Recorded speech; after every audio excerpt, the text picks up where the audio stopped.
अस्सलामुअलैकुम फ्रेंड्स। तो क्या हाल चाल है? उम्मीद करता हूँ आप सब खैरियत से हैं। 3 मरले का ग्राउंड फ्लोर है। ये मैंने फ़र्स्ट फ्लोर दिखाया, एंड में आपको वीडियो मिल जाएगी। ये जो बेडरूम था पहले गुजर गया, वो 13 बाई 13 का था।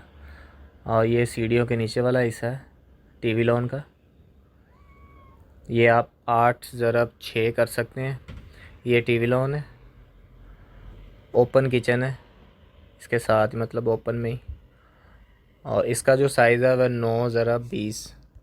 और जो खाली जगह आपको डिज़ाइन में नज़र आ रही है, इसमें एमडीएफ की जाली या सीएनसी रखेंगे। ये गैराज कह सकते हैं आप। इंटर होते साथ, जो घर में इंटर होते साथ ये छोटा सा एरिया। ये ड्राइंग रूम है। इसकी जो पैमाइश है 11 × 12 है। उम्मीद करता हूँ ये डिज़ाइन पसंद आएंगे। डिज़ाइन पसंद आते वीडियो को लाइक कर दो, हमारे चैनल को सब्सक्राइब कर दो। तो मैं चलता हूँ, इंशाल्लाह मिलेंगे हम नेक्स्ट वीडियो में। तब तक के लिए अल्लाह हाफिज़।